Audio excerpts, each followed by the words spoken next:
លើកនេះរៀងកាច់បន្តិចហើយព្រមមានក្មេងខ្លះវាចាំស្ដាប់ចម្លើយខ្ញុំ distract ទៅវាឲ្យវានេះឆ្លងឆ្លើយកុំចាំមកលេងនឹងបងថាបងនេះមិនព្រឺឡើយកំភ្លើងនេះចង្កេះដកបាច់គ្មានភ្នែកចំក្បាលគួរឯងឲ្យស្រែកបែកមេឃអេស្រែកបែកមេឃចេញមកលើកនេះរៀងកាច់បន្តិចហើយព្រមមានពួកក្មេងវាចាំស្ដាប់ចម្លើយខ្ញុំ distract ទៅវាឲ្យវានេះឆ្លងឆ្លើយកុំចង់មកលេងនឹងបងថាបងនេះមិនព្រឺឡើយកំភ្លើងនៅចង្កេះដកបាញ់គ្មានភ្នែកចំតម្រង់ទឹកក្បាលគួរឯងបែកកុំចង់ភាសាកុំចង់មកលេងថាបងនេះមិនមែនក្មេងបងសេរីចាស់ញ៉ែបងសេរីមេអាកូនឯងចង់សាគីបើចង់សាកបងឲ្យឯងឌីក្រំក្រែចិ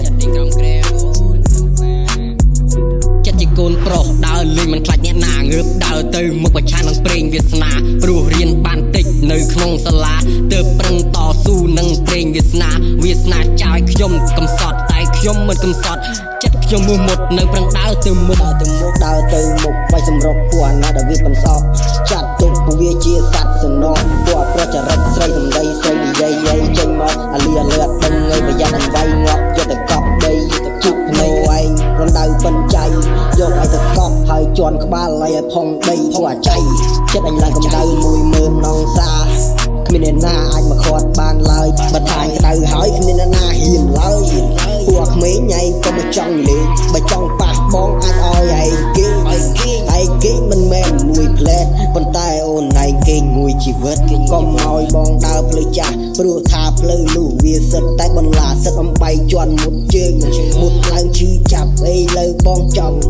កិច្ចហើយមិនចង់ជួបទៀតទេអារឿងឈឺចាប់អត់ស្បើយរឿងហ្នឹងវាគ្មានល្អឡើយបានត្រឹមតែខូចខាតទេអូនហើយកុំចង់ដឹងអីកុំចង់ស្គាល់អីព្រោះថាជីវិតនេះយើងនៅវែងឆ្ងាយទៀត